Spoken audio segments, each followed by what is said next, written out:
What's up, guys? Welcome to another exciting edition of Real Estate Podcast, episode 345. I'm here with Griffin. I'm here with Trav. And they are still space Nazis with Adam. Rebel Moon. All right. I'm gonna throw a suggestion out there. Okay. Okay. I'm gonna talk about the movie, of course.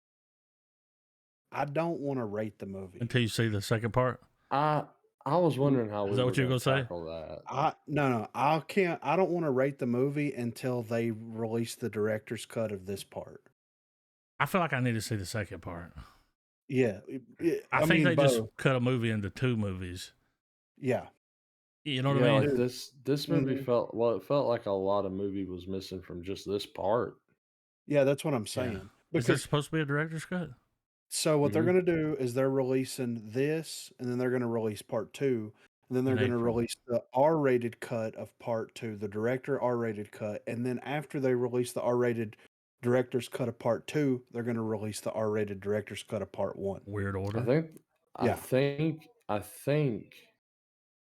read somewhere that they're both going to, like, the R-rated cuts are going to be like dual release, like at the same time, but that would make more sense. Yeah, hopefully so. Because here's the thing, man. But there is no date. There is no date set for R-rated part 1, though.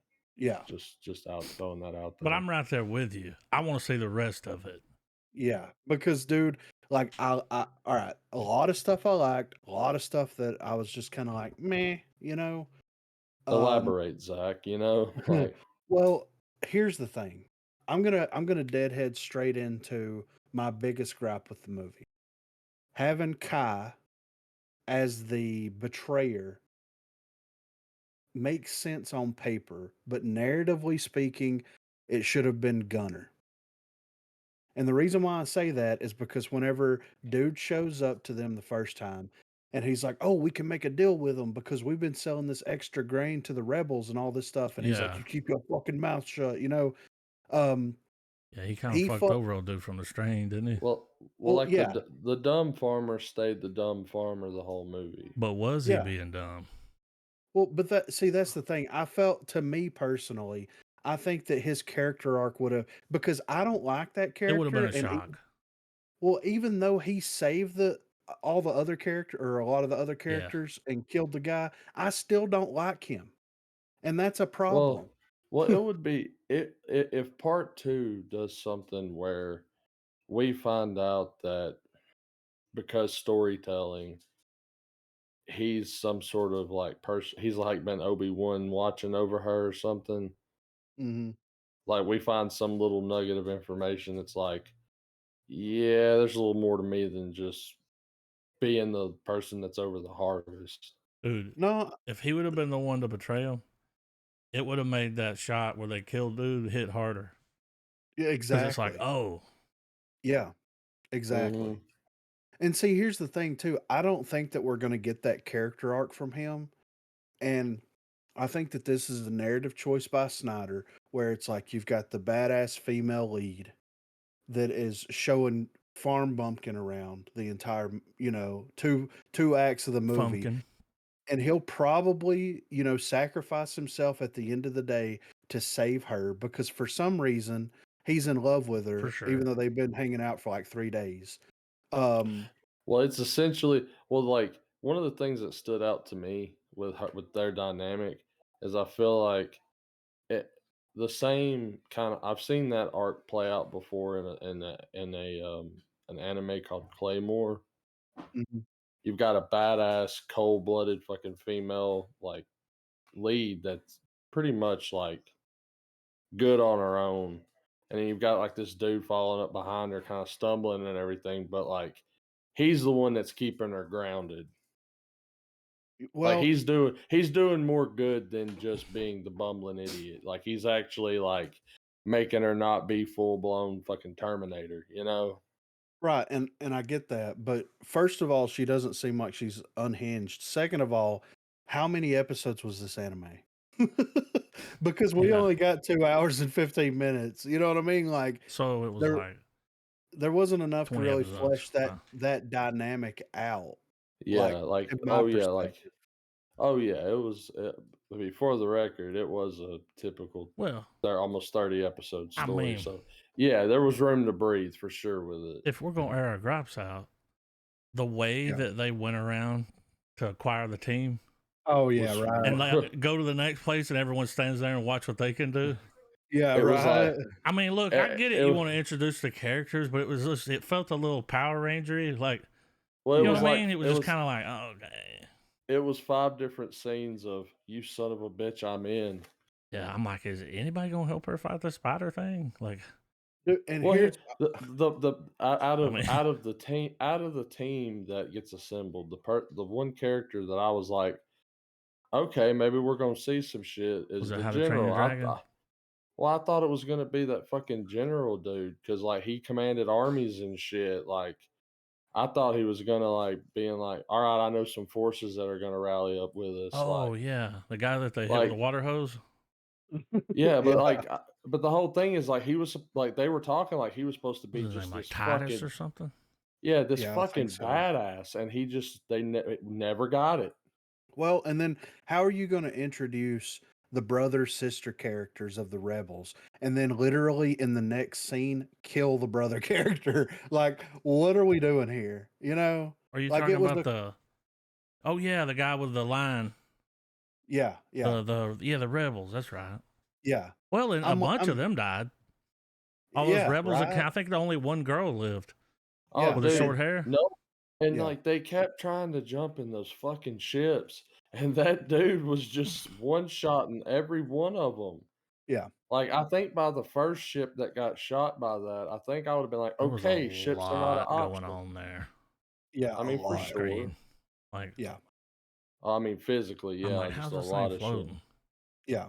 And like here's the thing, like here's what would have redeemed them showing up and recruiting everybody if they show up to the one guy and he like tames the crow griffin thing and then like it shows back up How to at the Train Your fight. Dragon? Yeah. Oh, Like he's definitely gonna get that thing back. Well, there was never an Alderaan moment where yeah, like exactly. you got to see Yeah. just how devastating the Imperium is. Yeah. Like all of it was banked on hearsay. Every time it was like, yeah, I'm gonna talk to you about the fucked up shit they did. I'm not gonna show you though, but just listen and hear me tell you about how fucking crazy this guy is. They just Yeah. go around ravaging worlds. Yeah, right. It's So so futuristic, but they're just some Irish farmers fucking growing potatoes. yeah, right. She was using one mean- of those things, you know, that they The hose? yeah, hooked to one of those the- horses. Yeah. I'm like, you got a robot for that? Like, Exactly. And speaking of robot, the Yes. most interesting where the fuck character did he in the go? Yo, and he shows up with a crown at the end He of definitely fucking broke antlers. protocol. Yeah. Anthony. Well, I mean, I'm just gonna chalk that up to Anthony Hopkins is really expensive to cast. But still Like, though, like but no, I agree. I thought it was horse shit. Like I thought it was crazy how he's just sitting there holding that fucking gun, but he lines up the trajectory to take Yeah. that dude out with it. Like that's our one little action moment from the dude, and then he just drops the gun and runs the fuck off. And then Yeah. at the end, he's suddenly like, "I am one with the forest and nature." yeah. Well, And he then was it's mad. like They was messing with that girl that gave him the midsummer. yeah. little flower the crown of flowers, yeah.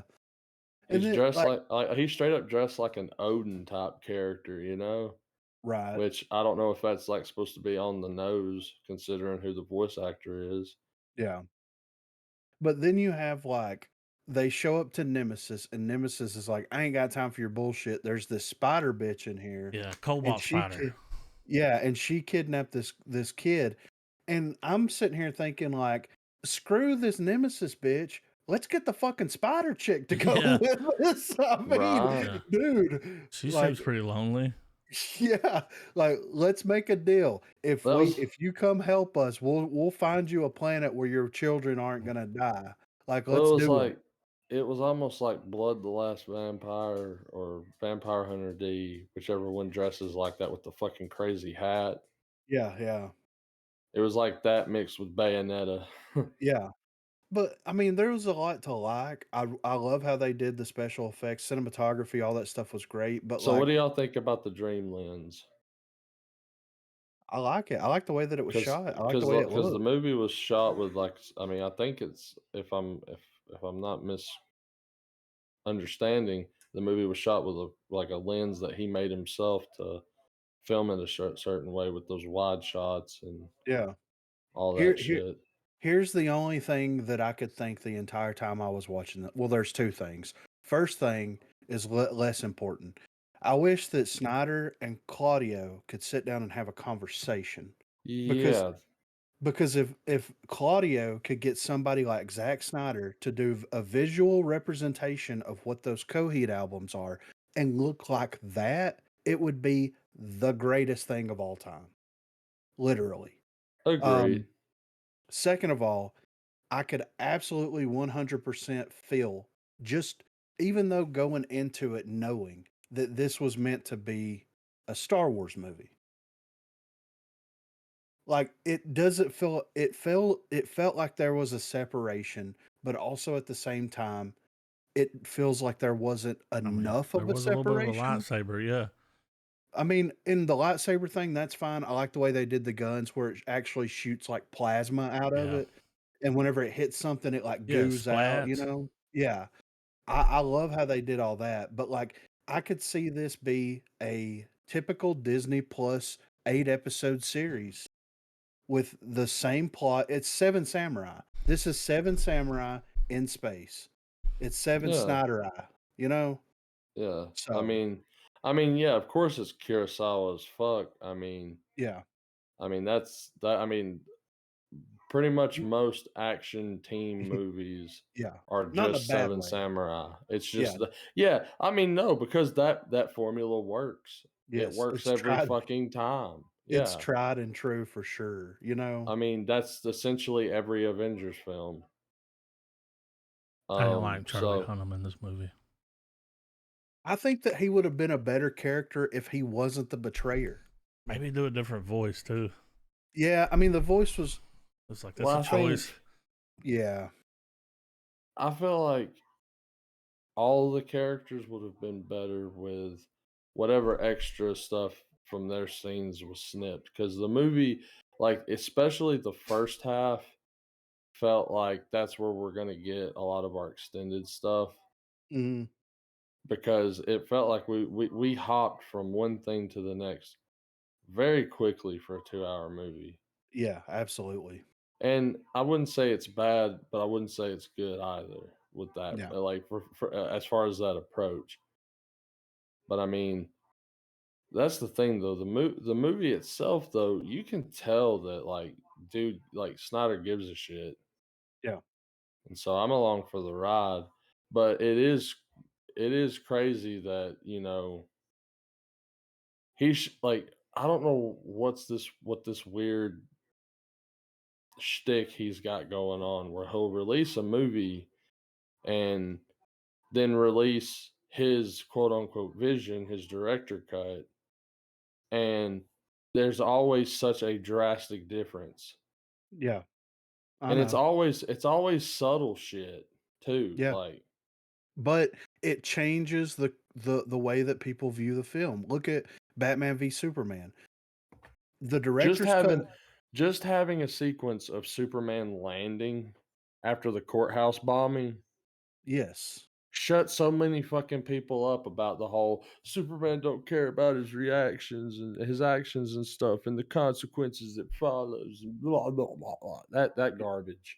Yeah. Like and what kills me is I'm like, dude, that's just a couple of frames to give that like you really needed that context. Yeah. Well, but people do need that context though, because I watched Batman v Superman and I watched this movie. I see the ideas, I see the vision, I'm putting the pieces together, Yeah. but at the same time, Netflix knew going into it that like if they were going to let him do his own Star Wars type project, that it wasn't going to be a 2 hour and 15 minute movie and a 2 hour and 15 minute movie and done and done. There's no way. Well, Like, and something too, because I see a lot of criticisms on that as well, which I have them as I have and a lot of it is I agree with where it's like, man, why release what you know is going to be a subpar version of what you have what you actually intend? yeah, right. And Yeah. the last thing I read behind any kind of reasoning for that for Rebel Moon was this cut, oddly enough, as dark and gritty as it kind of is, it's meant to be the more family friendly movie, Yeah. like targeted, Well, this was like the that one that way. got the theatrical release, so it could be, Yeah, Yeah. for awards and stuff. yeah, like this is like the young adult version, and apparently, because I mean, dude, a lot of people get shot, a lot of people get stabbed in this movie. You mean to Yeah. tell me there's a whole other effects team that went in and filled in the blood, made heads explode? There's a Well, whole other version of this movie where that shit Probably want plays to see how out. the numbers did before they in the greenlight that. cutaways, like the way that the cutaways, I could like when he was beating dude to death. Whenever they first dropped in and was talking, and they was beating that dude to death after Gunner like opened his mouth, and the Yeah. cutaway happens. I'm like, okay, so this is where the R rating comes in right here, and you actually see the extent of the violence here. Like of what this guy's capable of with this crazy cane thing he's got. So, but I don't know, man. At the end of the day, what they should have done is to just either negotiate Snyder to be a PG-13 movie and be done with it, or let him release his full vision through and through. It's so dumb, in my opinion, that we're going to have to wait until sometime next year to get like his. Because I have an article here that says that he unveils details on Rebel Moon's director's cut. It's quote, it's almost like a different movie. And we'll get into that in a little bit. But if the director's like, yeah, this is a version of my movie, but it's not my movie, then why the fuck do we give a shit about it right now? Just Like, Yeah. double it down on it. Well, like it's one thing that the Snyder Cut worked how like with that because of all the stuff involved. We covered that ad nauseum. This seems more manufactured, and thus makes is the reason why I feel like it's such a weird. It's just such a weird release in and of itself. yeah, yeah, Because I agree. I would really hate if this guy's shtick with his movies is like, I'll have a movie for you to check out, and it's more or less just going to be an extremely glorified trailer for a much more different, Yeah, because it's one thing that like we were able to see his complete vision with the Snyder Cut because it was a different film, it was completely edited by a different director, all that stuff. But with this, though, it's still going to be just more of what we were already seeing. yeah, And there's not going to be that discrepancy there to go, yeah, you should have let him play ball and finish the story. yeah. But I mean, Watchmen, Man of Steel, Batman v Superman, like all of those. Everything that Yeah. Snyder's released in the past 15 years has been this cookie cutter same thing. And like, look, even Sucker Punch, which I only watched the director's cut of Sucker Punch, and I enjoyed that movie for everybody that hated it, but I did enjoy it. I I only had a copy of the theatrical one, and I mean, unless it had a feature where it played like at the non theatrical cut or the extended one or whatever. Hmm. Um, the version I saw, Sucker Punch, it wasn't bad the second go around. Yeah. I was just confused the first bit, and then like when I finally went and revisited it and just like Hmm. actually was paying attention, I guess, Yeah. um, it was a more enjoyable watch. Right. But yeah, at the end of the day, it's like I don't feel comfortable rating this version of the movie because I don't feel like that this version of the movie, if I had to rate this version, I'd give it a half star. Yeah. But I don't think that that's fair since we're getting a director's cut that is going to be, quote, completely different, completely different movie. Like, you know what I mean? Well, Like, Well, if you're going half as well, I assume, right, Adam? Yeah, I would. That's why I was like, I want to Yeah. see the second one though. I'm not even like I got to see the director's cut. I just want to see the fucking rest of it. Yeah, for You know what sure. I mean? I think if this was the only copy of Rebel Moon we were gonna get of part one, I would match y'all's half stars with a full star because it is a 2-star movie, as is right now. But I think it's worthy of the coveted golden real estate question mark to be determined. Yeah. So I think this review and this episode gets a major asterisk. Oh, for I sure. mean, Yeah. Hammer be back. Yeah. Right. So, But I mean, but to echo what you said though, Griffin, like I'm digging the idea. I'm picking up what he's putting down. I yeah. just I want to see what the whole like the original vision, the full story and all that. So, I mean, I guess in that respect, I mean, he succeeded in what he wanted to do, and that was to get people excited for his universe. And, Yeah. you know, it seems that on the consensus that more people are interested than not. I Yeah. know I haven't sat and listened to really any reviews on it, but as far as summaries of it, I know most of the typical, you know, reviewers Snyder out hate. there. Yeah. Oh man. yeah. Yeah. It's there. It so that's very much, alive and well. So, Yeah. but I mean, I enjoyed it.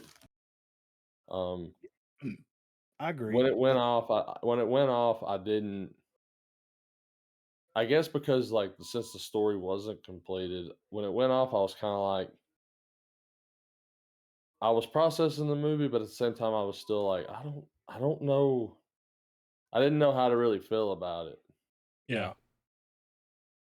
That's the same way I was because when I went off, I'm like, I enjoyed it, felt like the first episode of a series. Yeah. That's what it Yeah, feels like, a show that's been Yeah. crunched into well, yeah, a like a good movie, and then we pilot. got to wait until April to see the other half.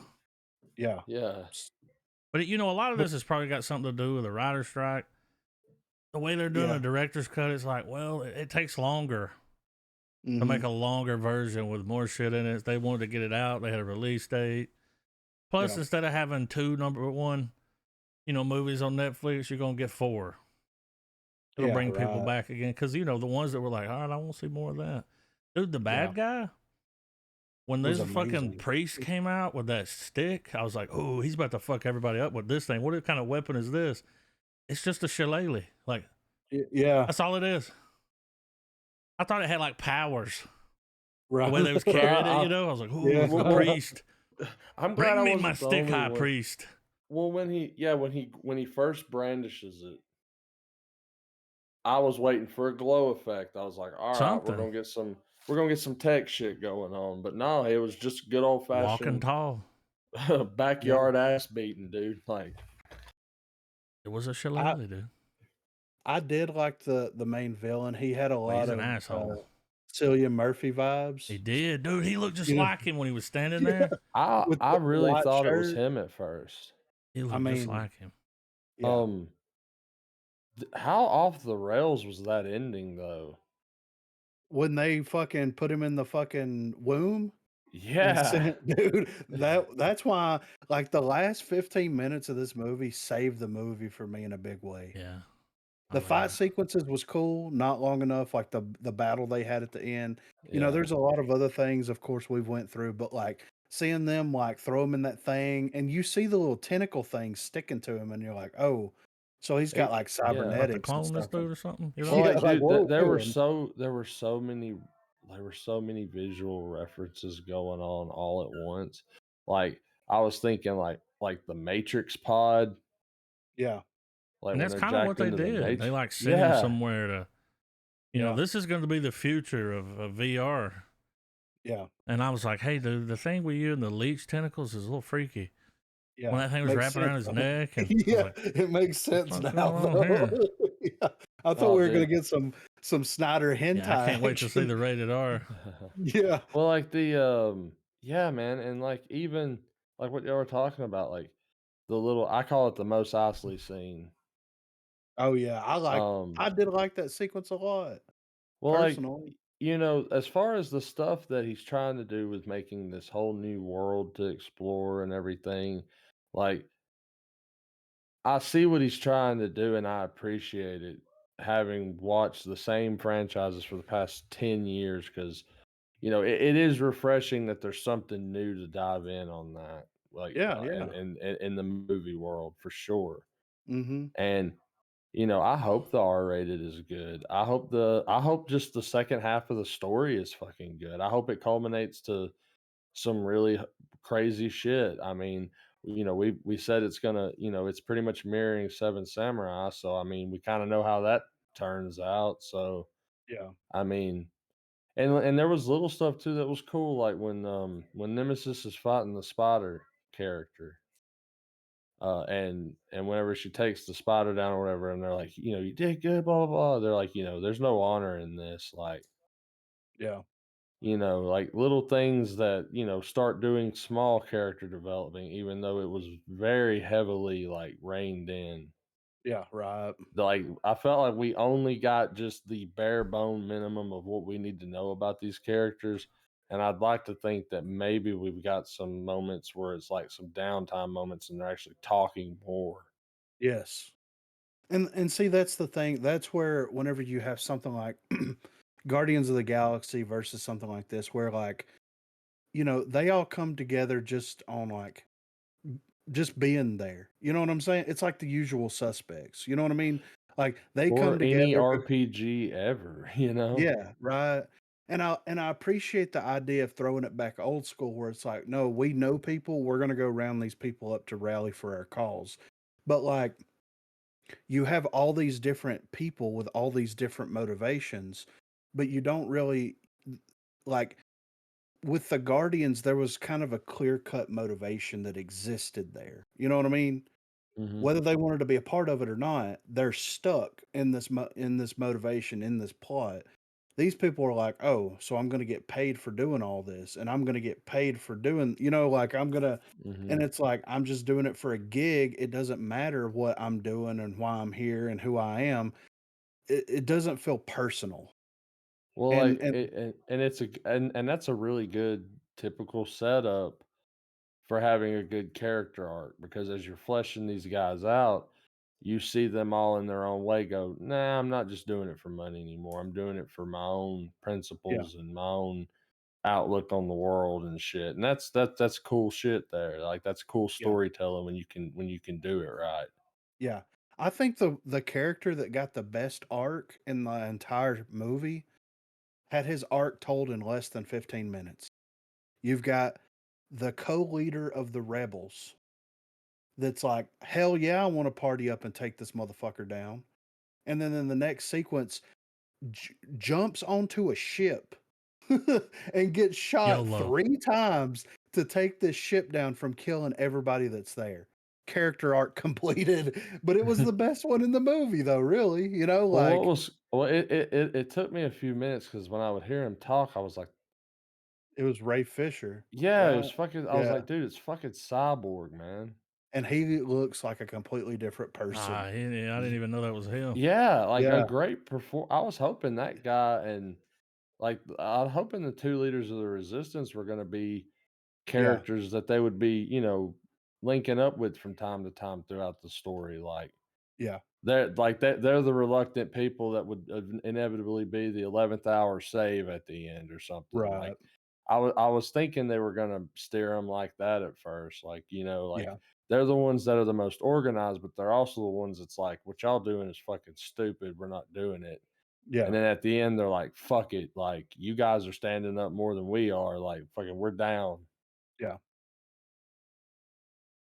But yeah, like I said, I didn't hate it. I still enjoyed it. Loved the cinematics. Loved the cinematography.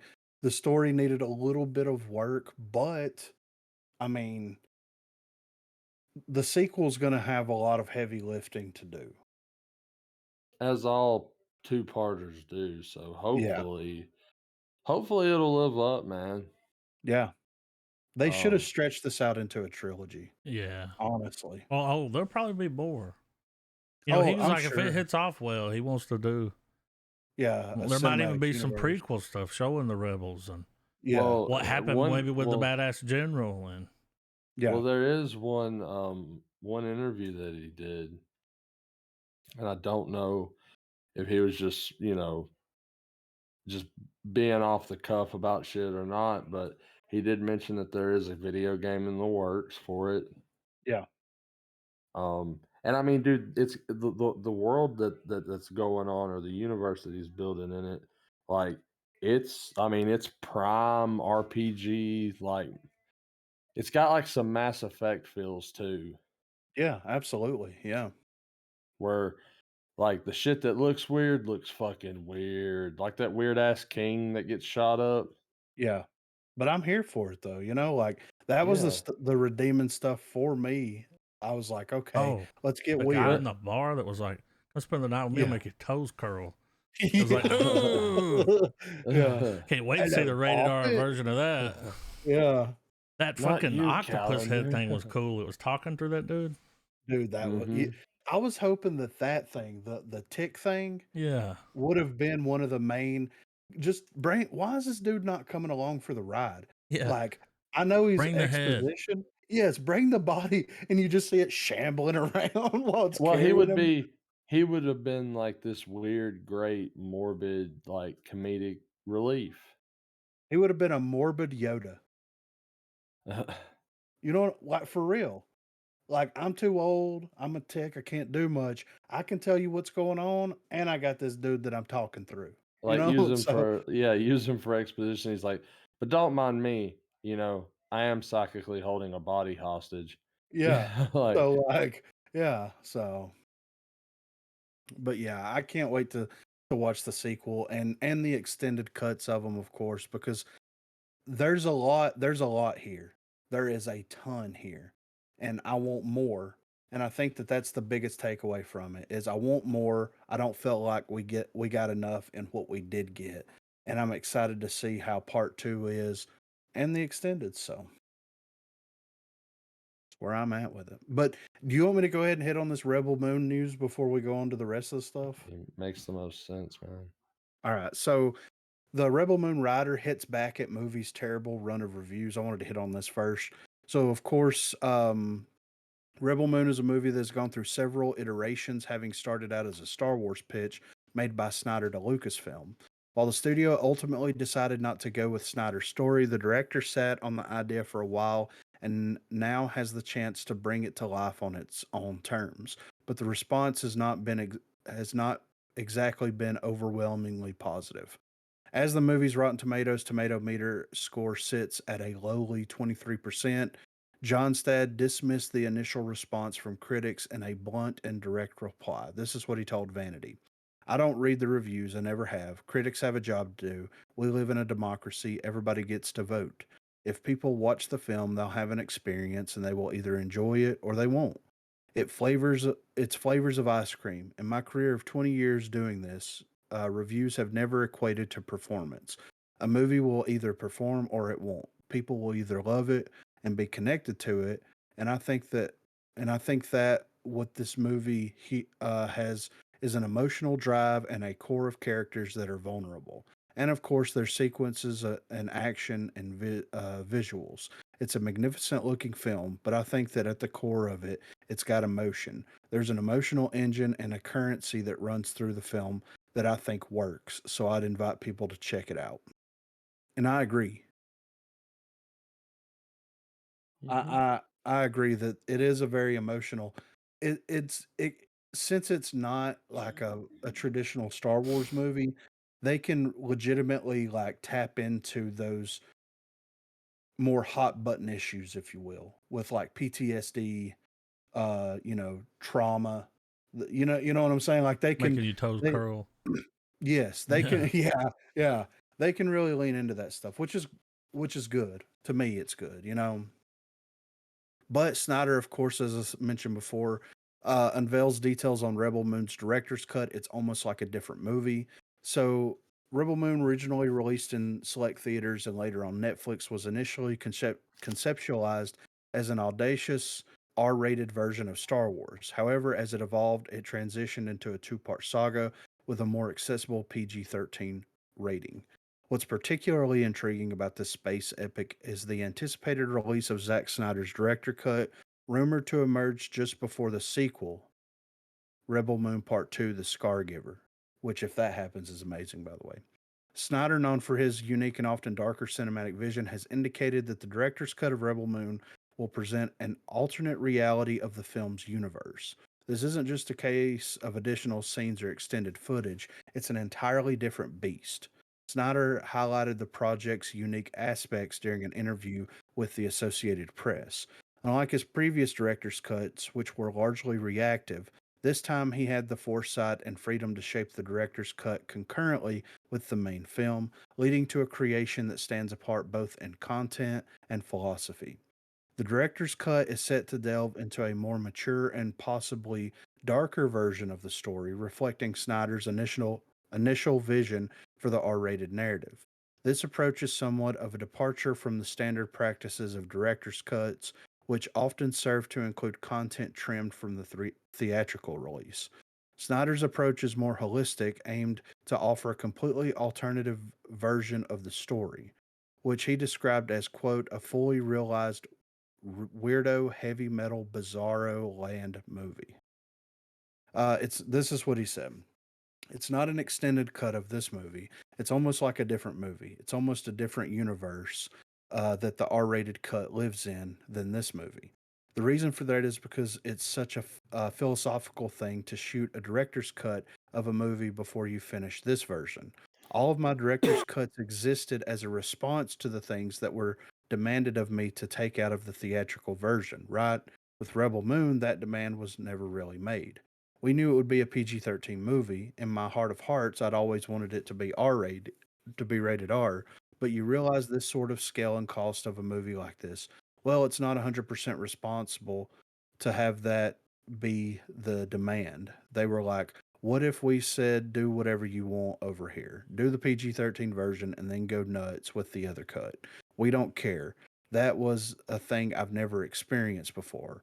It will be a really crazy experience for fans because it's the fully realized weirdo heavy metal bizarro land movie. The decision to produce two distinct versions of Rebel Moon stems from a blend of practicality and artistic liberty. While the PG-13 version opens the film to a wider audience, catering to the commercial uh, realities of blockbuster filmmaking, the R-rated director's cut is a nod to Snyder's unfiltered creative vision. This approach offers viewers an original exploration of the film's story and themes, presenting a new angle on the narrative. I mean, So that just shut every fucking criticism I had down. I mean, that's that's fucking cool though. yeah, right. Like, So it's so technically he's making 4 different films. yeah. Says here that the director's cut goes beyond reimagining the movie. It underscores the progressive trajectory of narrative art and film, amplifying directorial vision on a grand scale. With its release on the horizon, Rebel Moon's director's cut is poised to offer a unique cinematic experience reflecting the ever changing landscape of film and the boundless possibilities of storytelling. So I mean that when part two comes out, we have to rate part one because they're different. You know what I mean? so we're gonna have it's gonna have And to then when we be go back to watch the other ones, that'll Then be we'll its rate own those score independent. Yeah, because I mean they're different. yeah. I that's mean, that pretty makes, incredible. yeah. I'm very interested to see how these two compare again, how the theatrical version that we just watched and this director's cut are going to back, because to me it's like, oh, it's an alternate reality version. So basically it's going to be telling the same story, but it's going to be a little bit heavier in themes and of course mature Well, it's gonna be content. visually off the rails probably. Yeah. 'Cause So, if he's saying all of if he's because he's that's a pretty loaded answer with, like, the heavy metal, weird, all of that, like, I'm thinking, like, instead of hearing the backstory, like we're gonna hear the exploits of characters in the PG-13 stuff, and in the R-rated, we're actually gonna see those exploits. Yeah, that's what it sounds like. Yeah. And who knows what that's going to look like? Because if he's got the freedom to do whatever he wants, Jesus Christ. Well, You I know what I mean mean? that one little battle sequence where she's charging in the battle and like everything's just popping the fuck off, like that looked crazy. And just imagine a very wide shot of a battle like that going down. Right. And especially that sequence where dude raises the flag on him, Yeah. or where she does. Uh, that was an epic fucking shot, man. You had the smoke going on, the flag fucking getting in that shot perfectly, Right. So what you I'm going to know. do on the spreadsheet is put Rebel Moon PG-13 version. Mhm. And Or I'm put comfortable. or Rebel Moon Light and Rebel Moon Dark, literally. Because I'm already seeing that as kind of like a choice here. Like this movie, while it's all dark, but this movie is gonna like the two PG-13 films that's gonna tell that story is going to be the more light, probably Yeah. hopeful Yeah. styled film, and the dark side's gonna probably have more villain screen time, more villain fucking doing mustache twirly shit. Yeah. So So I'm okay with my half star for the PG-13. Are you guys good with it being a 2-star for the PG-13? Because yeah, I think I'm with G on this. If it's going to be a completely different version of the movie, we should just rate it independently of one another. Yeah. yeah, I think it deserves to be two, and then at the end get a Voltron rating. Yeah, I think that would be nice. We can rate the PG-13 versions as a whole, and then the R versions. I mean, I'm interested to see because, dude, if this pans out, if this pans out the way that Snyder wants and hopes that this pans out, this could legitimately change filmmaking to a degree. Because, like, imagine like The Irishman. You know what I'm Mhm. saying? Imagine that Scorsese does a 2.5 hour cut of The Irishman. And then he's like, I've got a director's cut that's like almost like a completely different flick. And he releases a 4 or 5 hour cut of The Irishman. And like it's a whole different, like it's the same story, but it's kind of like when Tarantino done Yeah. his Netflix version. You see I the was just different thinking about that. perspectives. Mhm. Yeah, exactly. Which gives you a different feel. It's a different feel of the movie. So I think that that's an interesting way to do storytelling Well, you have longer because, to edit, and yeah, you can really yeah, find the best shot. Like, yeah, right, yeah. That's very interesting. So I'm excited for part two. And I'm excited for the director's cuts. So I don't think it was a terrible movie by any no. stretch of the imagination. I really did enjoy it. There was a lot of stuff that I liked. I think in a world where we have so many options for shared universes to pick from and dive into, I think it's about as good of an effort as any other one. Yeah. So I mean, but I will say his aesthetic, his aes- his aes- his aesthetic alone puts Rebel Moon ahead of a lot of others. well, you got to praise the man for the balls to create something unique in 2023. Mhm. Because right now everything is what major property can we snatch up and create a film version or can we add to? Yeah, And or what social quirk can be made into a romantic comedy? yeah. And him having the balls to be like, "Oh, well, they rejected my Star Wars pitch, so I'm gonna just make my own space opera, and I'm gonna release it myself and do what I really wanted to do with it anyway." So you gotta applaud the man for having the balls to do something like that. For sure. So, but we got a little bit of movie news here. Toho has bad news for Godzilla minus one fans about the next Godzilla movie.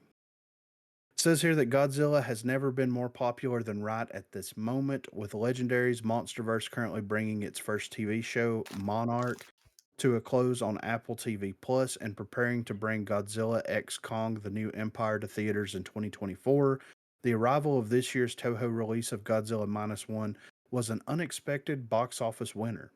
Naturally, no matter what Hollywood does with the franchise, Toho will always have an edge on it, and their latest offering proved that by becoming the most successful Japanese Godzilla movie ever released in the US. In turn, that leads to question of when the King of Monsters will be wreaking havoc once more. And word from Toho is not good for those with little patience.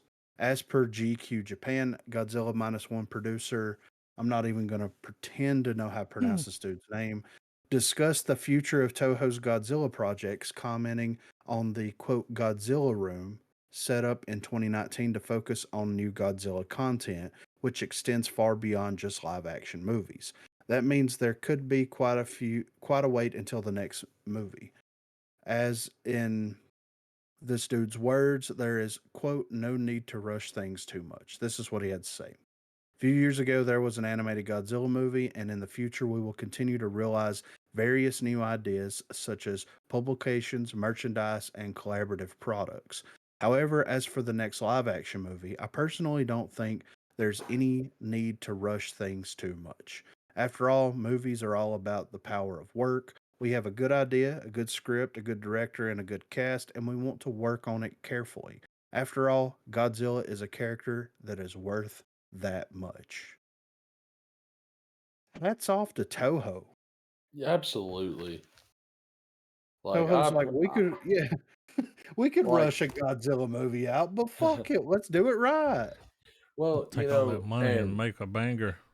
Yeah, and which I mean, I know I've mentioned it off pod, but just for the sake of posterity, man, uh, I managed to watch Godzilla Minus One, and it lives up to the hype. A fantastic movie. Even though we're not getting a sequel, it ends in such a way that it's fine. Um, but it's my pick for foreign film February. hell yeah. One So hundred percent. here's my question. Yeah. And I think that we've kind of touched on this in the past a little bit, but I think that this article kind of lends itself. Do you think that, and I know that we've explored this in the past with Tokyo SOS, but do you think that Toho and Legendary will team up at some point to have Legendary Godzilla versus Toho Godzilla? I feel like I feel like both companies know they got a good thing going right now. Yeah, Um, Toho has the luxury of not having to shit out a movie and actually be able to cook on one, hmm, whereas Legendary can just be the money machine. yeah, Because regardless of whether it's Toho directly or Legendary, like Legendary has to pay Toho some sort of residual. So they're going to get money off of this new shit as well. right. So I feel like it's just the best of both worlds. You know, you got the Godzilla universe where Godzilla's a protector. You got the other one where it's more of like, no, dude, he's a fucking monster. Yeah. Which and I'm perfectly fine with that. And I think that it goes into that situation where it's like how do you determine a winner? And then you have to introduce another variable for Well, both of them to fight. You know what I mean? well, I was gonna keep my mouth shut technically, but I'll put it this way: if we were to line up Godzilla minus one's Godzilla and the legendary Godzilla right now, Toho Godzilla would utterly bitch slap legendaries like no contest. Right. But yeah, Like, like don't I get me mean, wrong, they made legendaries Godzilla a little faster moving and shit.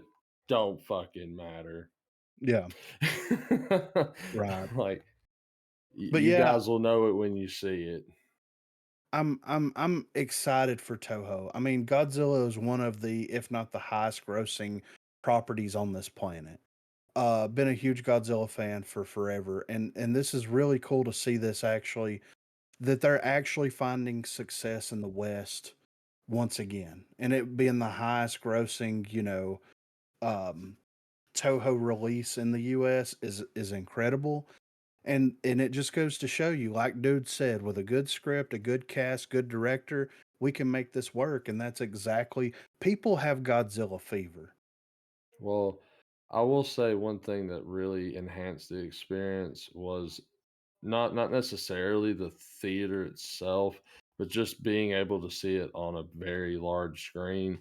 Yeah. Like getting -1 on the biggest screen you got in your house, which Hmm. I know you guys do it big with that, so I know that ain't gonna be a problem, but like for anybody watching it, do not watch this movie on a small screen. You are doing yourself a great disservice. Right. Like one of the aspects of just like non-narrative related, one of the aspects that makes the movie so good is by just how like just fucking massive he is in the fucking movie. Right. Like you get that sense of scope and it's fucking crazy. Hell yeah. But yeah, I'm excited to watch it, and I'm ready. I want to watch it in black and white and color. Like gonna do Um the double feature. if they ever do um uh with the success of this, and especially because a lot of theaters do this now, they'll have like the current releases out, obviously. But now, recently, and I know especially over here, some of the multiplex, the cinemas that are out, they'll take a couple of screens and reserve them for like classics or Hmm. anniversary theater runs and stuff like that. Um, I was like, it was nice to experience a Japanese made Godzilla movie in theaters. Yeah. And it would be cool if they do something where they can, pick, Godzilla marathons. I mean, why aren't theaters doing that anyway? Or Yeah. maybe they are and I'm just ignorant Like to a it. dollar But theater would do something like that. Yeah. yeah, man, you go in, Yeah. pay 5 or I've 10 actually been bucks, to a spend it. dollar theater. They just show old Yes, movies. that's Yeah. fucking cool. That's such a great concept to keep just the theater experience alive. Yeah. And I mean, think about it too. Like, you have, like, I know, not to get soft hearted here, but in our country specifically, we treat the elderly pretty rough. Mm. But like one thing that, you always hear a story of is usually, from your grandparents or whatever, is you hear about the movies they watched. And especially if you get that moment where like a classic links up, like you've watched an oldie and they're like, dude, I remember going to the theater and seeing that. Yeah. And then by doing that, letting younger generations get to experience like, classics like that, or, that's such an ingenious idea. Right. And it's a shame it's not done more frequently too, because it's like, imagine like some of the movies we grew up watching, being able to like some of the action films. Like, dude, I would totally pay a movie ticket price to go watch Rumble in the Bronx in the theater again. Right. Yeah. That You would be know, like, insane. Yeah. Yeah. or hell, dude, I'd even treat the little kid in me and go watch Three Ninjas. Yeah. I mean, of course, So I think that Godzilla movie marathons, and especially like drive-in monster Hmm. marathons, I think that that's in the works, dude. With the way that it's blowing up in the US right now, people are going to want to go back and watch these old flicks, which, dude, I've seen almost every single classic Godzilla movie. You can throw one on at any time, and if you're into it, you're going to just be mouth breathing the whole It's a time. silly goose time. Like those old movies, they're old. It's got that classic poor, it's the guy in a suit, man. Yeah. But it's also incredible watching how Godzilla was created, going from what was perceived as terrifying then on screen to now, and Yeah. just being able to see that cinematic evolution, having a character that we can see go through different eras of cinema and movie making tactics and stuff. Mhm. Like Godzilla is one of that's one of the good benchmarks to follow. Yeah, absolutely. Yeah.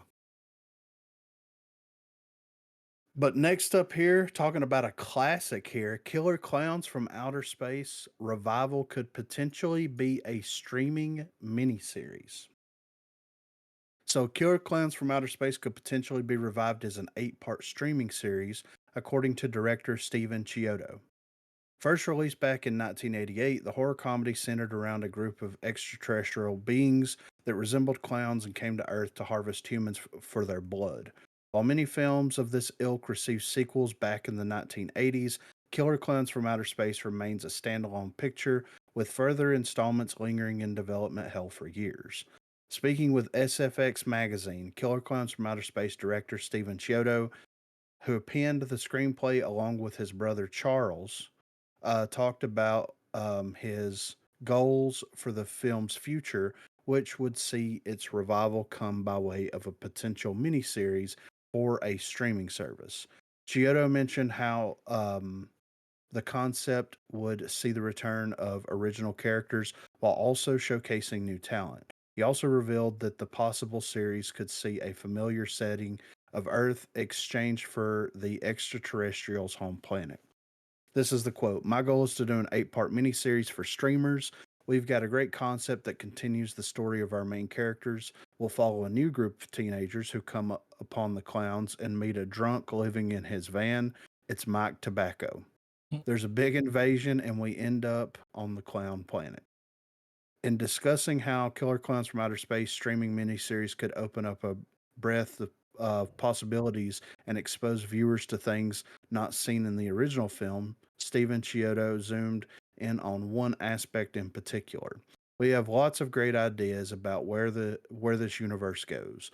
You haven't even seen the clown animals on the clown planet yet. There's a whole world of things that we have in mind.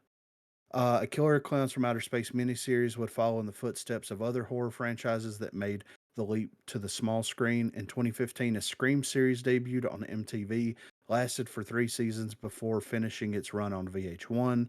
Recently, the Child's Play franchise has been developed into a successful series known as Chucky, which premiered on Sci Fi and USA Network in 2021. It's currently in its 3rd season, and the second half airing in 2024. Viewers can also look forward to a streaming series on Max set in the Conjuring universe that's projected to be released in 2026. So, and I think that now would be a good time to do Killer Clowns from Outer Space because they're working on a video game, Killer Clowns from Outer Space video game. So, I think that if they're going to do it, because the Texas Chainsaw Massacre game that came out was kind of big. There was a lot of people playing that game for a little while. I don't know if they still are. I haven't seen a lot of people playing it as much as they were, but like it captured the imagination of people to where they went and actually watched the movies. Like they had no idea who any of these characters are because they didn't grow up watching any of them, but they actually went back and watched the movies. So this could be the right time to make something like this happen. I would watch it. I agree. I mean, it's going to be a silly time, you know? I A want to silly see goose the time. yeah, I want to see the clown animals that are on this extraterrestrial planet, you know? Mm-hmm. So, it's been a long time since I've watched Killer Clowns from Outer Space. I wouldn't mind revisiting that at some point, you know? Mm-hmm. So Henry Cavill's Warhammer 40K universe officially underway. So the vast world of Warhammer 40K is slated for film and television adaptations thanks to a partnership between Amazon Studios and Games Workshop. With Henry Cavill on board, an actor known for his success in major roles and his love for Warhammer, the project takes on an ambitious edge. Cavill's shift to this new venture is notable, transitioning from his famous portrayals of Geralt of Rivia in The Witcher and Superman in Zack Snyder's Man of Steel. His surprising exit from these franchises stirred a whirlwind of reactions among fans. However, his recent pivot towards the Warhammer 40K universe seems to be more than a mere career shift. It's a passion project. Cavill's interest in the Warhammer universe was first hinted at in late 2022, and the recent announcement from Games Workshop cements this new chapter in his career. The project's scale and ambitions are noteworthy.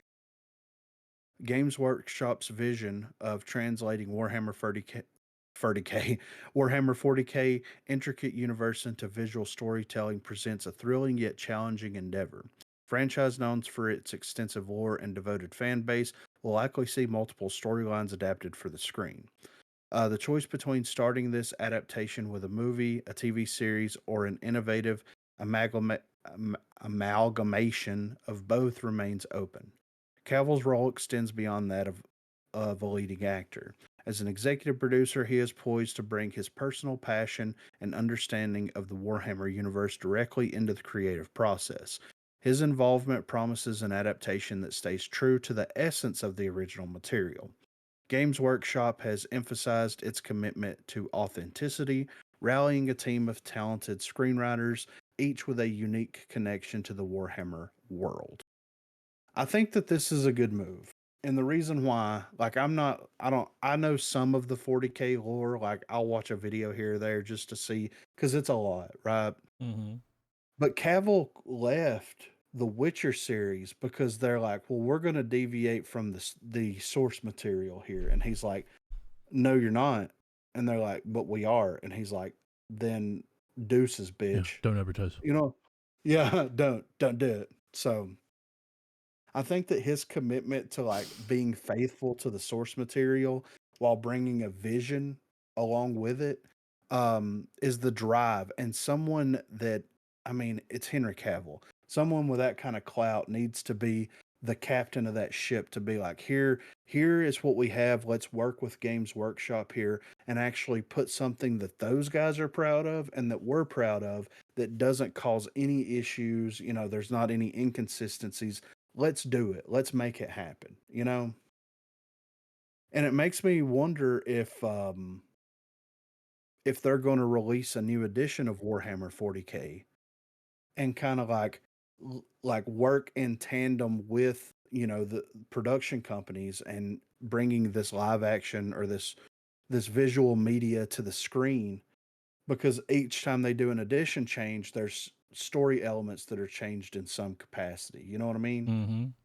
So I wonder if like they'll do an edition change and then work on that lore and that be kind of like the lore moving forward. I think either way they do it would be fine, you know, because there's 40 years of at least 30 years of lore there that they can pull from. So I'm excited. I agree. I think let the man let the man cook with it and you know show us the limits of his fandom to it. You know. Yeah. I mean, him walking off set, like him just saying, I'm done with The Witcher. Go fuck yourself. Yeah. After them being like, well, we're going to deviate and we're going to do some different stuff. And he's just like, no, fuck you guys. Oh, Like, you know what he said? He was like, "Do what now?" yeah, do what?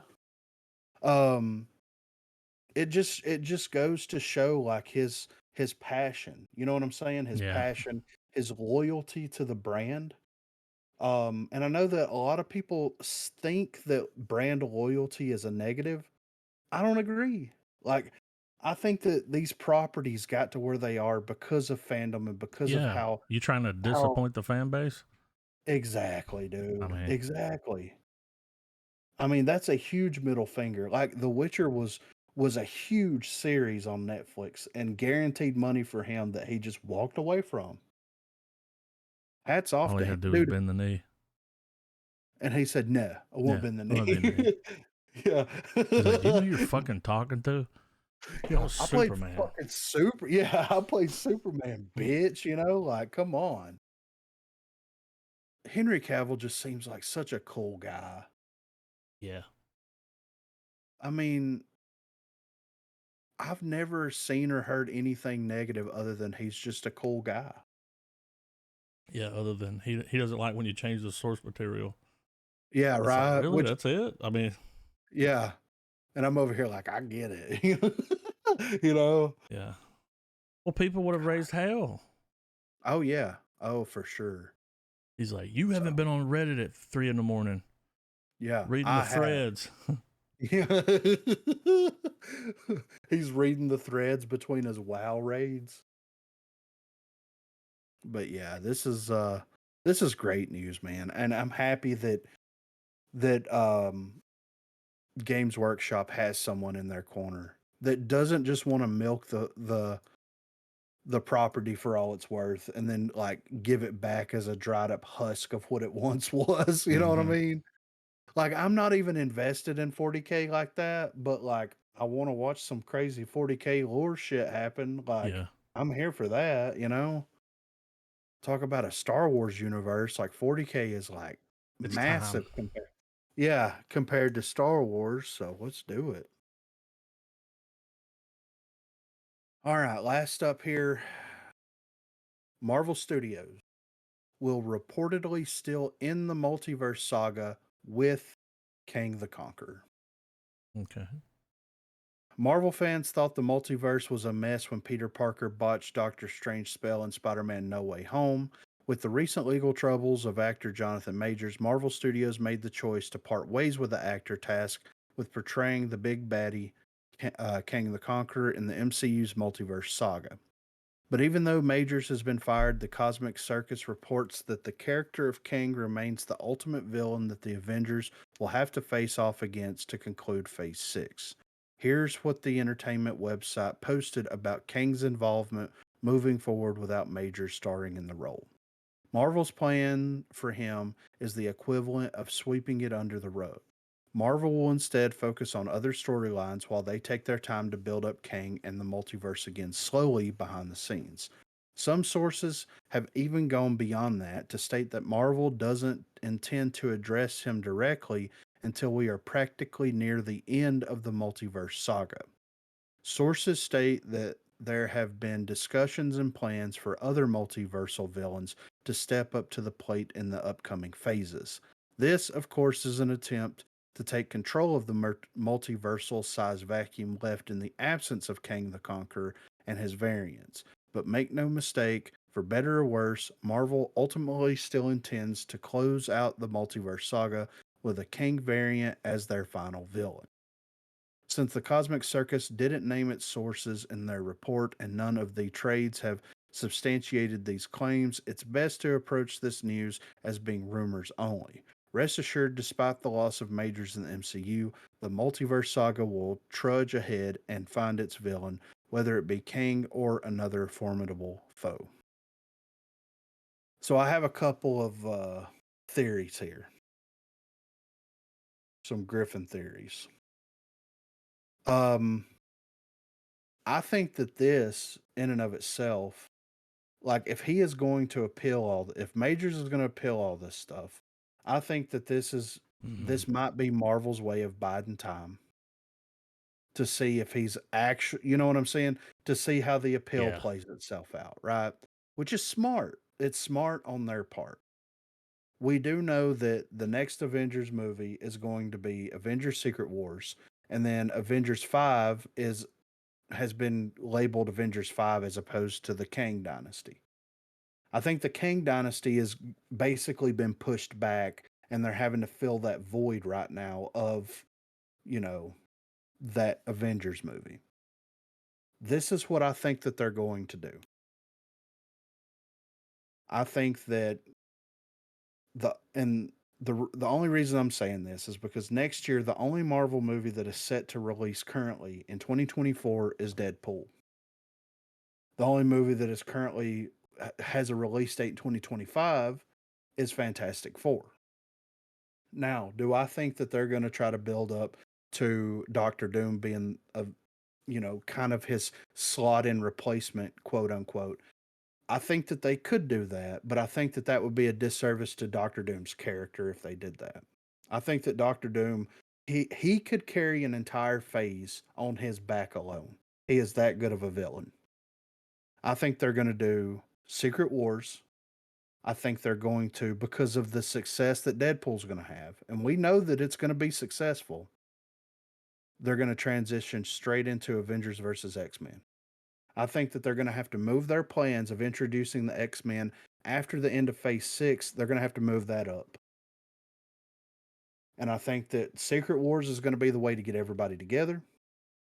Because that'll be out after the Fantastic Four movie. Even if Fantastic Four takes place in an alternate universe, it's going to be their way to get everybody together.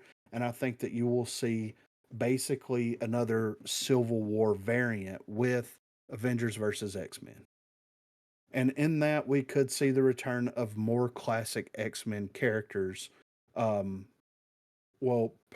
by, the actors coming back. We may see Fassbender. We may see McAvoy. We may see a couple of other people from those older sagas. Yeah, get the band back together. Yeah.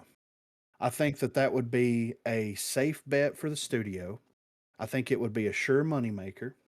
And I think that there would be that would be a great way to introduce the X-Men into the Marvel universe. Have Kang still be the big bad. Once Kang is destroyed, everybody goes back to their respected universes. The only person that's going to linger around, at least we can assume, is going to be Deadpool, and they can completely recast the X-Men from the ground up as part of Phase 6. Well, in the way they ended Loki, Yes. the way I bet they changed that. Like, we're going to take the book away from him. Yeah. That way, just in case. Right, yeah. But then, of course, he could always come back. But it could be anyone. Yeah. Anyone could show up and be like, they Exactly. kind of tied that little bow there. Yeah. Where it's like, well, if we can't bring him back, then this is why. They never gave the kid the book. Yeah. We get to the fucking, and fucking Loki shows up in a cane suit. And it's like, what? Like, yeah. And that could be a possibility. Like, if the major stuff doesn't work out, and if they're not actually trying to bide their time, that they could have Loki show up as this version of Kang. I would love to see Zell show up. If they have to recast Kang in a one-off performance, who better than Zell? He's like, you want to go to the end of time? You want to go to jail, Yeah. So, I mean, that's my predictions right now. I think that the Deadpool movie is going to do gangbusters because it's going to be completely out of what is considered the Disney norm.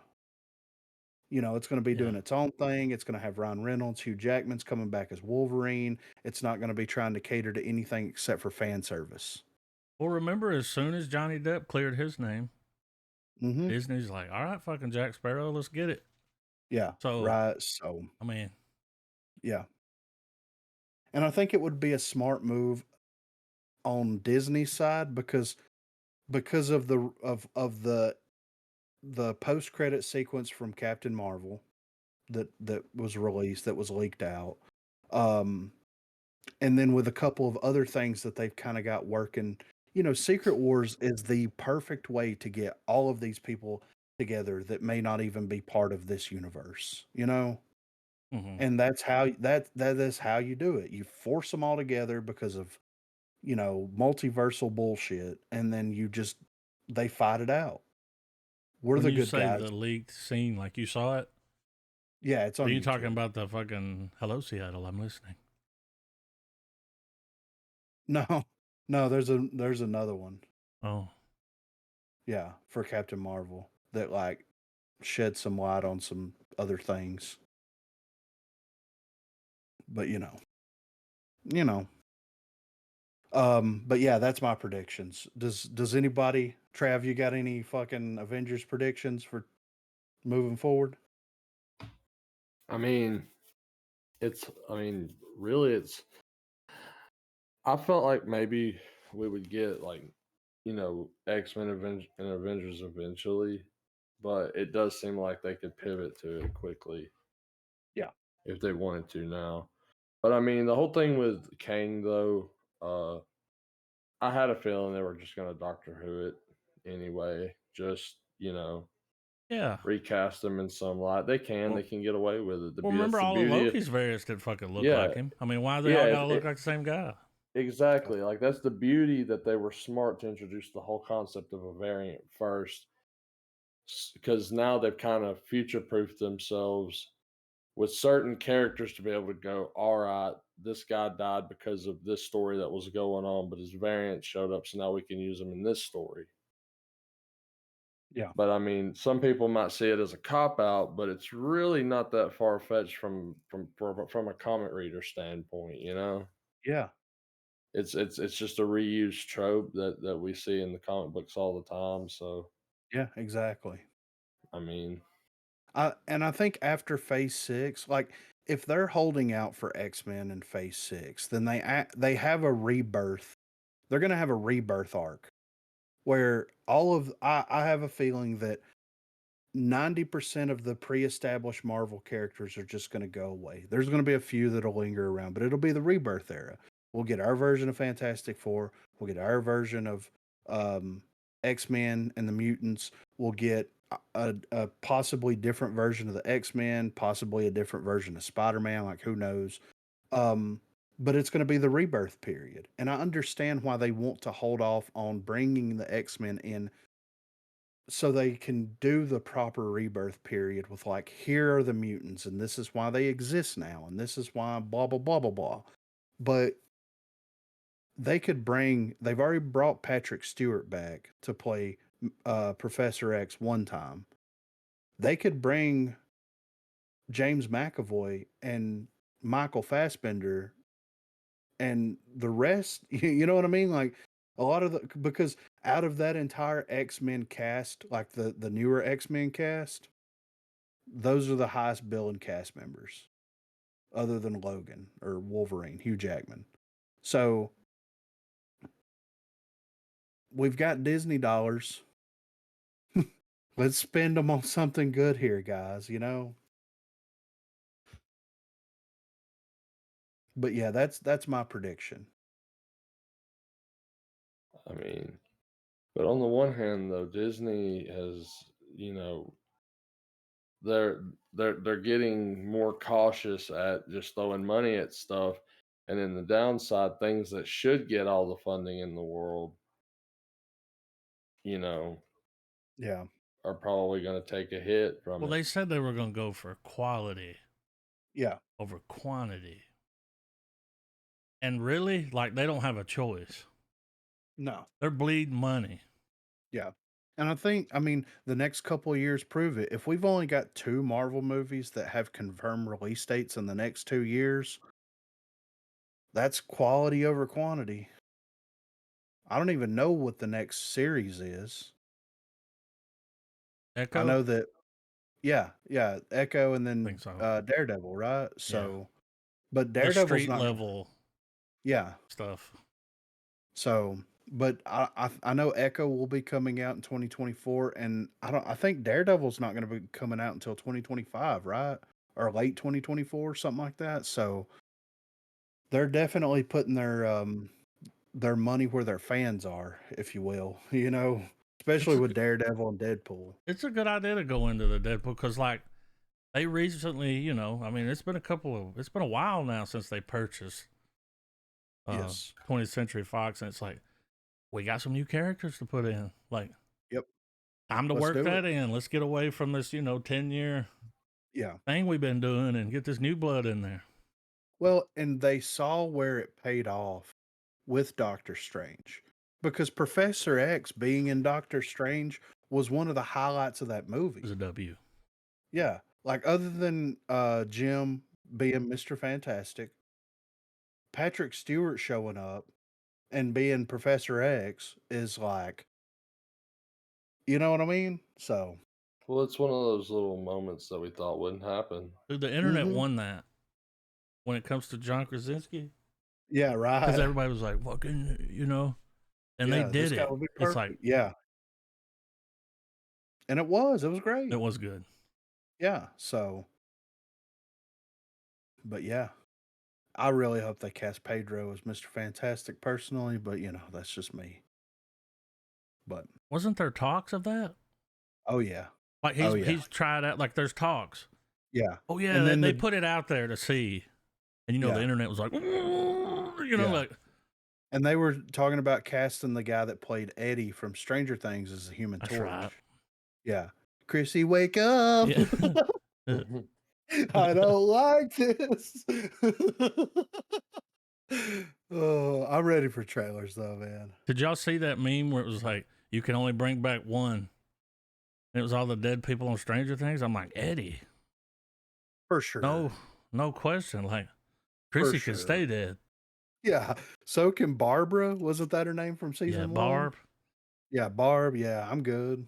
But yeah, Chrissy, I wake don't up. like you. Yeah. So, yeah. But I think he would be great as Human Torch. I mean, I'm for it. Before we kick off the trailers here, I want to drop that the guy from fucking Parasite died.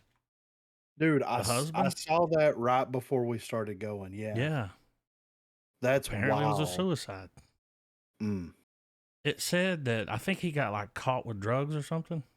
yeah. And I think they got some pretty harsh Ah, laws when it okay. comes to drugs. Yeah. So, What a great actor, though. for real. I Like, mean, man, just move to the States, dog. yeah, right. But I mean, that is a bummer. At the end of the day, that sucks. But that Parasite performance will live on forever. You know, so For sure. such a great. I think about that movie more than I should. Yeah. You know, like really. So,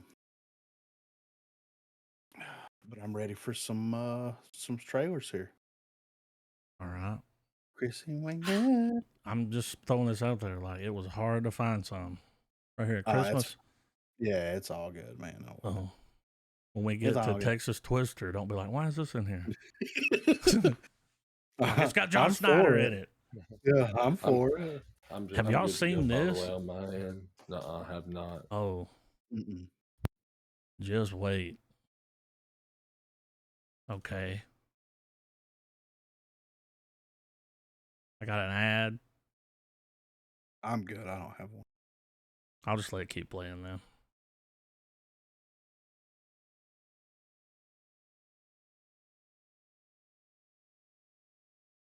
When it said anime, I had no idea they'd be doing the voices. Like what? Is this real? Yes. 100%.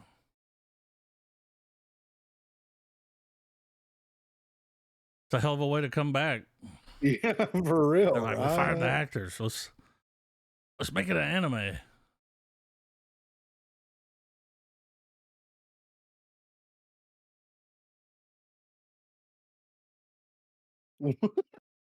That is 100% real. Oh, that is wild. The way that it starts, he's like, ah, yeah, yeah. Classic anime, dude. This is just a teaser for a sci-fi movie coming out with Adam Sandler in it. Yeah. And I want the trailer, but I'm not 100% sure if the Safdie brothers had anything to do with this. Because, you know, Sandler was going to be working with them again after Uncut Gems. Mm-hmm. So, but I did see some screenshots and Yeah. I kind of want to see it. You know what I mean? Mm-hmm. I think Sandler has proved himself as a serious actor after Uncut Gems. So, Yeah, it was a good movie.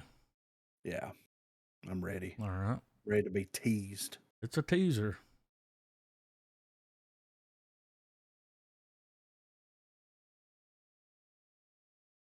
Going prospect with it. Yeah.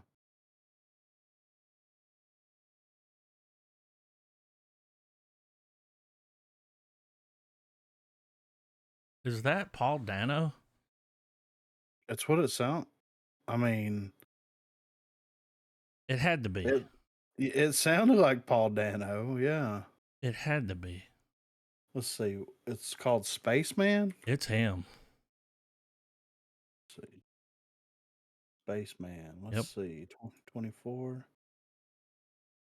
Yeah, Paul Dano. Yeah. Oh, it comes out in March. Carey Mulligan, Adam Sandler, Paul Dano. It's got Fez in it.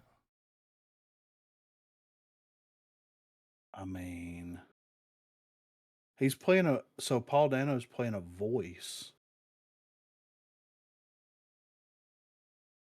Horse Hmm. voice. All right. I'm down to see that. It looks interesting. Let's see. It was directed by Johan Renck, Mm. who did Chernobyl, Oh, Breaking Bad, 3 episodes, hell yeah. Walking Dead, 1 episode, got out quick. yeah. Bloodline, 2 episodes. He's done a lot. I've heard Chernobyl's amazing. Yeah.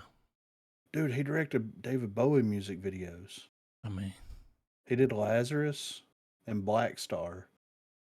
Okay. come on. 3 episodes of Vikings. So he's worked on some cinematic stuff. Bates Motel. Mm-hmm. Watched it all. It was okay. All right. Oh yeah. Hell yeah. Chris Cornell music video. Can't Yeah. change me. I saw that. Let's go. I mean, he got to Chaka hang out Khan. with the Cornell. Yeah. All right. All right. Texas Twister, dude. Y'all know who John Schneider is, right? Yeah, yeah, Dukes of Hazzard. yeah. He's making a comeback. Good. It's about time. Yeah. Just wait. They're supposed to be making another Twister. I might just watch the old one. Yeah, right. Oh, this is actually about tornadoes. Oh, yeah. Okay.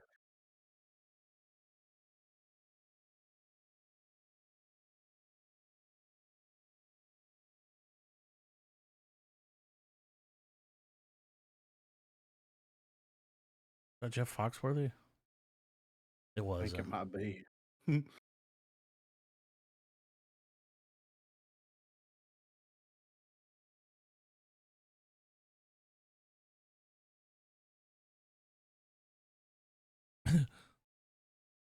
Exquisite.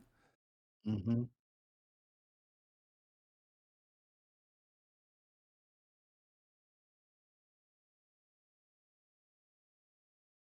Well, you can't.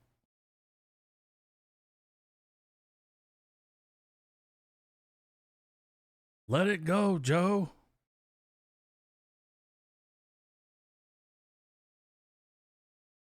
Mm-hmm. Look at that pixelated tornado. That's the hand of God, dude. Well, I have witnessed the hand of God many times. Yeah. It's scary. It is. Yeah. It really is. Like, hold up, player. Yeah. Let me get in the Easy. closet. Yeah. I got to get in the centermost room with no windows.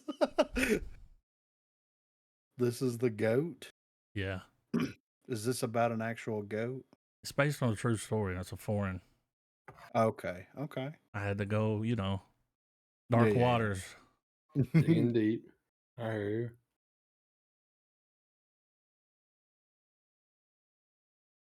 Comedy, though. Meta.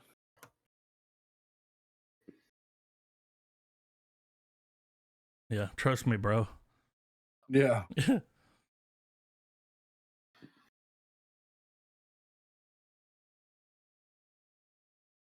Look at this dude.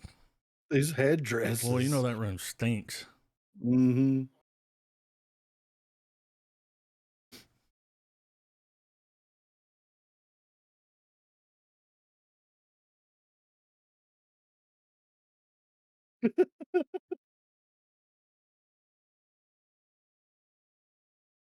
Sort of. That dude's acting his ass off, though. Yeah. He must be from the theater.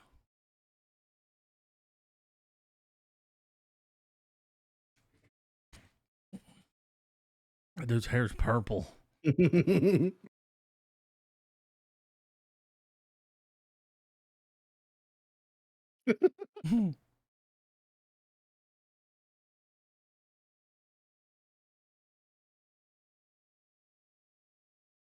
That dude looks like he's gonna sit down at a piano and write a masterpiece Right. right before he drops dead.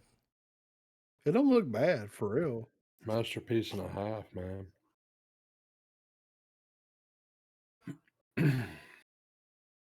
I haven't had. I do too. I got a Rebel Moon Same. ad. Yeah.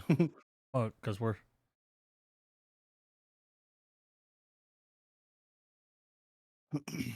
Is this our one week?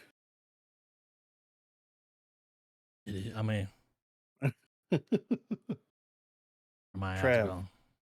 1 week. It's John Wick, but it takes place in Mexico, and you cast Antonio Banderas as Juan Wick. I thought y'all were saying 1 week. And I'm No, like, is this another prequel? no. He's like, Oh, see, dude, it this- is my brother. And who was it? George Lopez runs the Continental Yeah. in Mexico. They kill his chihuahua.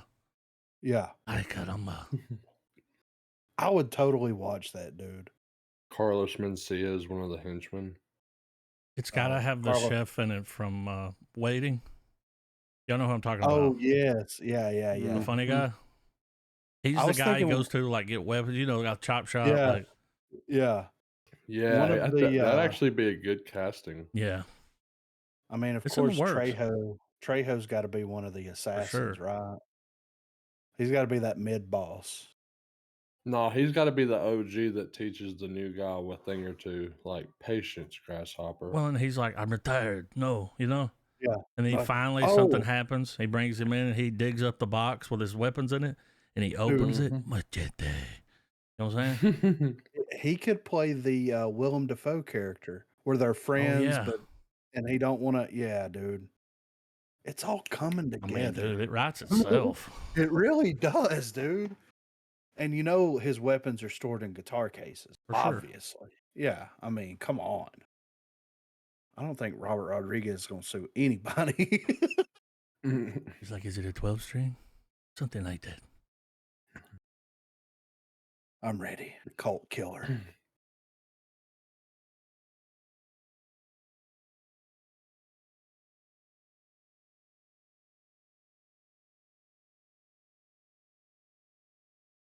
That was kind of cool. Yeah. How it ticked. Little Mhm. ticky turn. Put a little Ah. ticky turn in that Yeah, trailer. do a little ricky ticky tabby. I mean, look, he's training her.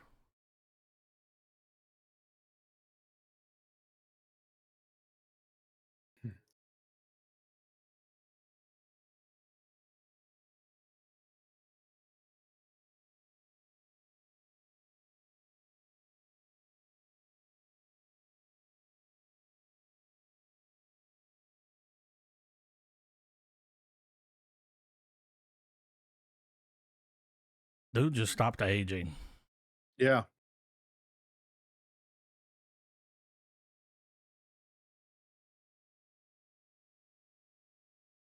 Mm.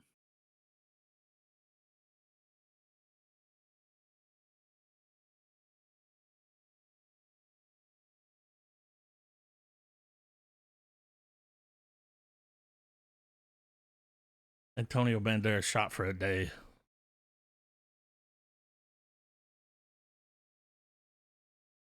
She looks familiar.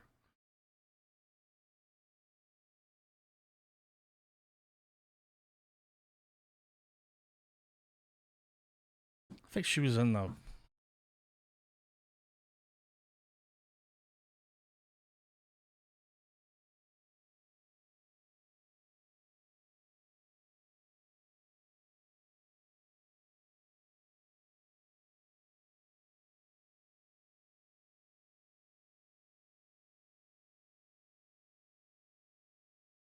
Kind of looks like the chick from The Americans. That looks like a really, really good movie with a terrible name. But Yeah. wait, if you go back and look, the actual name of the movie was The Last Girl. Yeah. I've got an ad. Original title. Yeah. Yeah, that's a better title than Cult Killer. For sure. It's a way better title. It looked pretty good though. Like, murder mystery with Antonio. You got to track the money. I will help you solve this crime. Yeah. I mean, he is the low and slow. Yes. You have to track the See. money. What's crazy is in the movie. Oh, I think I figured something out. I was looking at the IMDb because I was trying to like, who this chick? Mm-hmm. Antonio Banderas, no character name. Plot twist. Ooh. He's probably the cult leader. Wow. Yeah. I was leading you to my cult. Yeah. Welcome to the cult. All right, the bricklayer. So this That's what they is used to- fucking thank you for smoking. Mm-hmm. Okay. You know what I'm saying? That guy? Yeah. This is I his love John Wick. Okay. It's basically just gonna be Oh, he's laying My- brick. Micro with a bad day. He's laying brick, brother. All right. This guy's such a great actor, though. I've never seen him do this kind of fighting. No.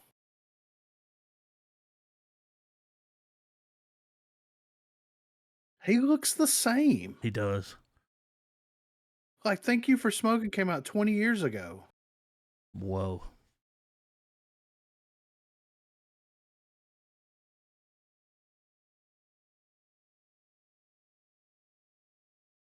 That guy. Holy shit. Yeah. Horny Toad. Horny, yeah. I mean. So that chick is on Snowfall. She's pretty good. Okay.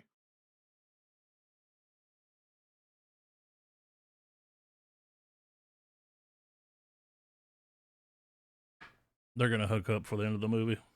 Yeah. He's like, I'm going to lay some brick. Look at him, though. Here he goes. Cliffhanger? Okay. And Die Hard 2?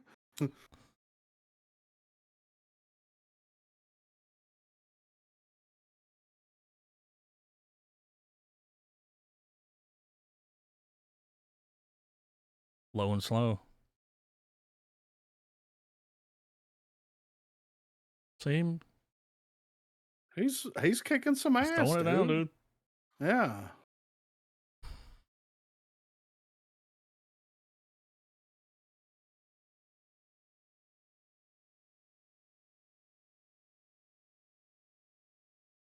I'll for sure be watching this with my grandfather.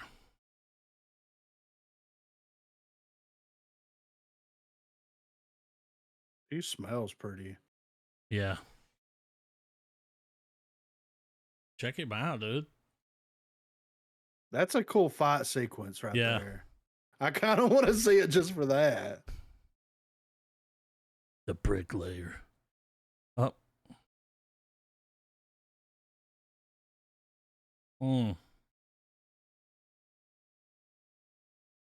That's a cool tagline Yeah. for the They bricklayer. had to throw. Yeah.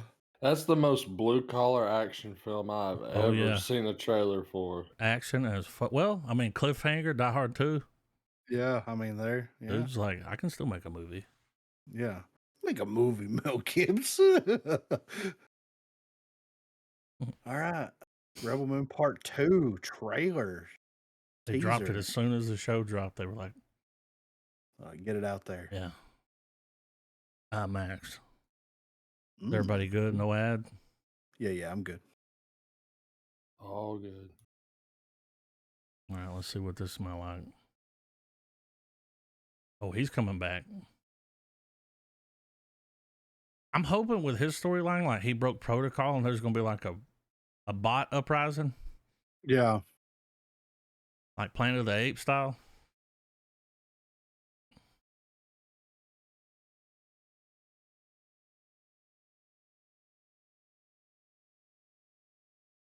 Altered Carbon.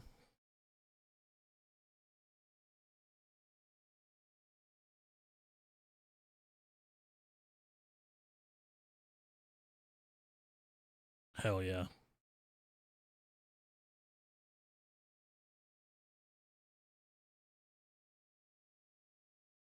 Mm. Oh, they're coming back for their wheat. April the 19th.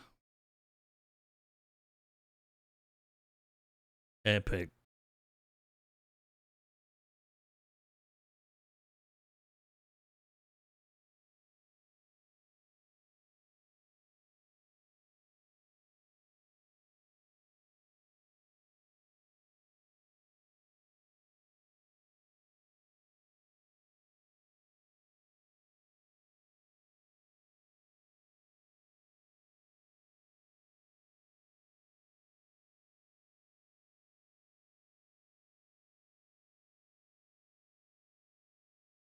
We're going back with the short hair. Okay.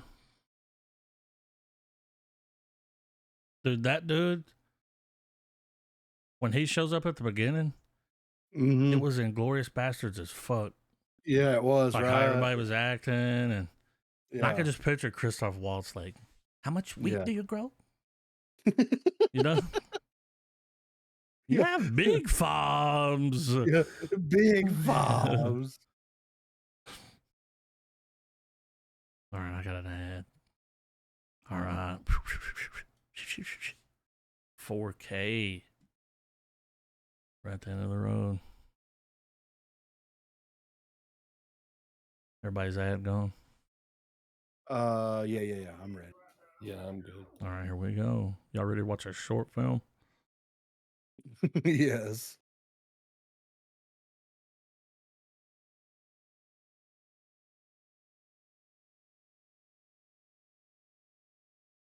Mm-hmm. Mm-hmm. I need to turn the Rock line.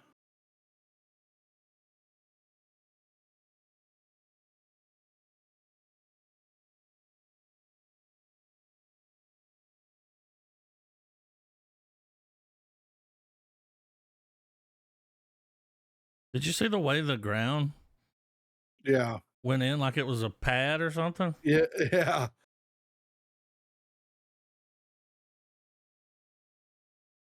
Oh, parachute. He's like, I learned this in gym class.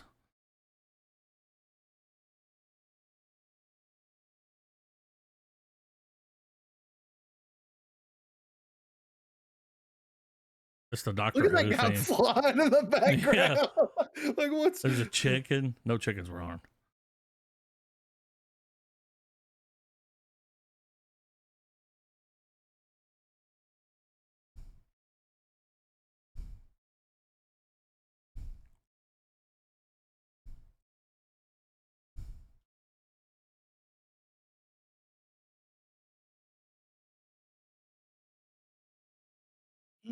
tone shift. It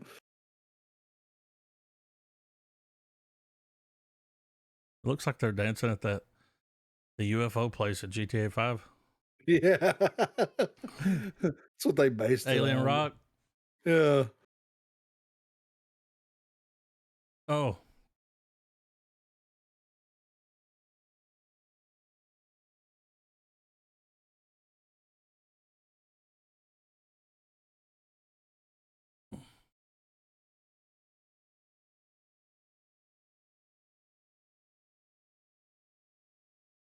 Oh. That horse just kicked the shit out of that guy.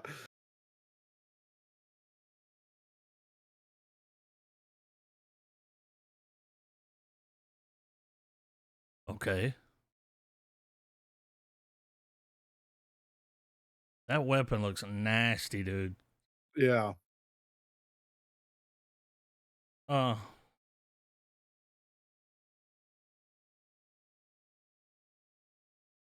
Damn, dog, you need to go to the doctor with that one.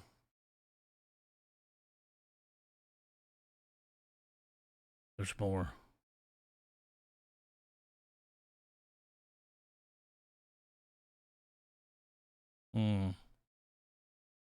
Oh, shit. He's got a water buffalo.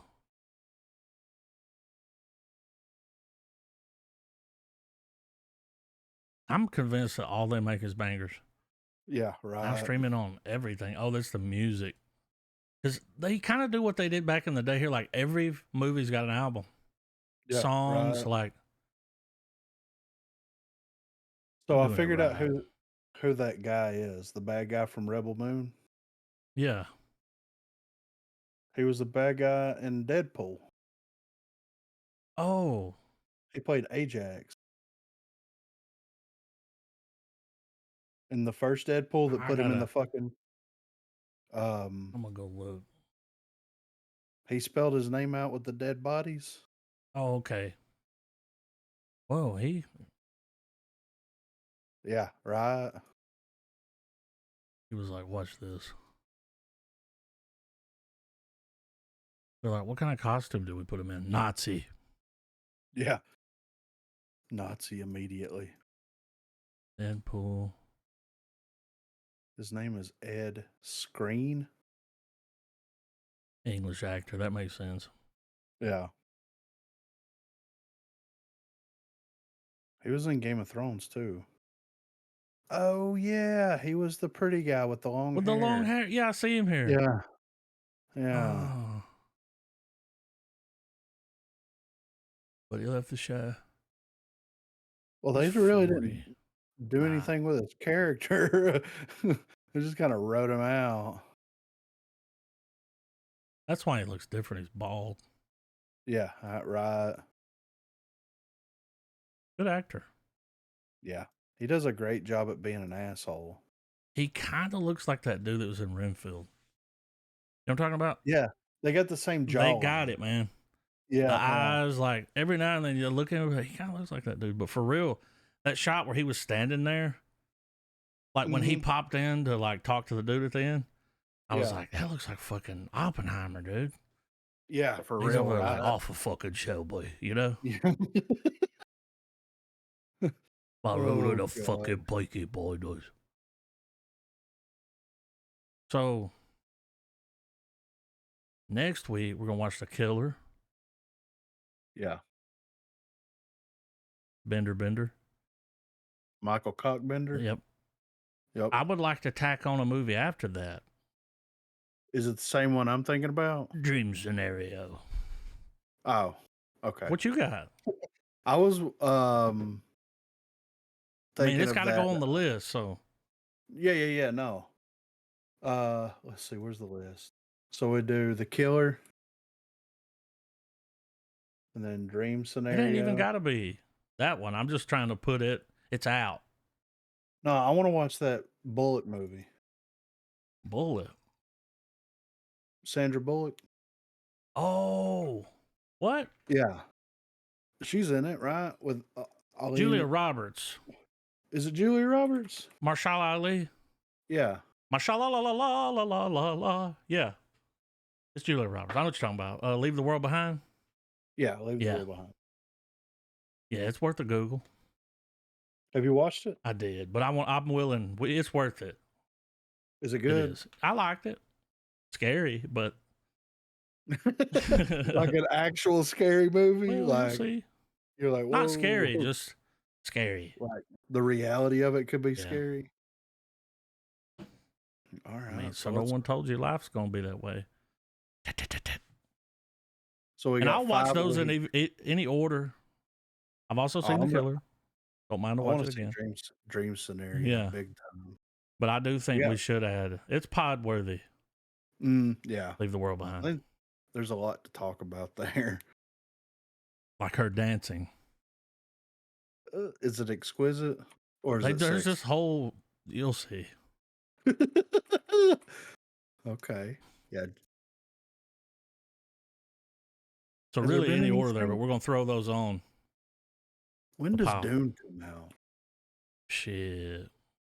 Next year. I'm going to the theaters. Yeah. It's 2 hours Right. and 46 Next year's minutes. not that long away, but Yeah.